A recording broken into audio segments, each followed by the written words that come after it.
हमारी जिंदगी झंड करके यहाँ बड़े आराम से बैठे हो। मैं साला तुम्हें गली गली शहर शहर कुत्तों की तरह ढूंढ रहा हूँ। सुना है कि कंपनी से भी तुमने रिजाइन कर दिया है।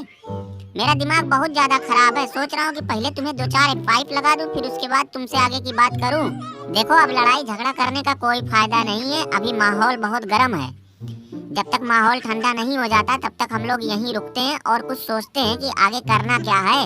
और हमने तो कंपनी से मजबूरी में इस्तीफा दिया है। अब कोई फायदा नहीं है, बात बिगड़ चुकी है। ये सब तो पहले ही सोचना चाहिए था। अरे साला, मेरी मत मारी थी, मेरे दिमाग खराब हुआ था कि जो तुम्हारी चिकनी चुपड़ी बातों में आके दलदल में कूद पड़ा। इससे बढ़िया तो मैं उस टाइम गोबर खा लिया होता तो तसल्ली रहती। तुम्हारा क्या, तुम्हारी तो बची कुची दो चार साल की जिंदगी इधर उधर कहीं भी कट जाएगी। अरे फंसा तो हूँ मैं बहुत बुरी तरीके से। अब मैं साला जाऊँ तो जाऊँ कहाँ?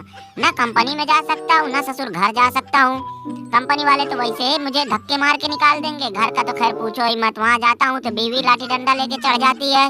हाँ तो खा लिए होते गोबर, अब हमें क्यों सुना रहे हो? तब तो बड़ा मजा आ रहा था। लेकिन अपनी चिकनी चुपड़ी बातों में फंसाने वाले तो तुम ही थे, बहलाए फुसलाए तो तुम ही थे ना। अच्छा, तुम इतने भोले हो? जब हम कंट्रैक्ट लेके तुम्हारे आगे पीछे कुत्तों की तरह दौड़ रहे थे, तुम तो साइन करने को तैयार नहीं थे। फिर उसके बाद अभी सारी पोल पट्टी खोल के रख दूंगा। चलो छोड़ो, अब जो होगा सो देखा जाएगा। लेकिन ये बताओ कि ये स्टेफनी का क्या चक्कर है? जैसे तुमने रिजाइन किया उसके कुछ ही देर के बाद ये खबर आने लगी कि अब WWE की कमान स्टेफनी मैकमैन के हाथों में आने वाली है। ये स्टेफनी और ट्रिपल एच कहीं ऐसा तो नहीं कि यही दोनों अंदर अंदर कुछ खिचड़ी तो नहीं पका रहे हैं? मुझे तो दाल में कुछ काला लग रहा है।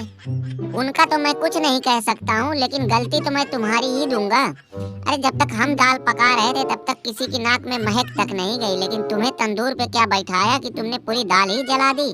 ससुर जिसे ना भी पता चलना चाहिए उसे भी पता चल गया। हमें क्या पता कि तंदूर में तुमने पहले से ही लकड़ी डाल रखी थी। हमने भी आओ देखा न था और झोंक दिया।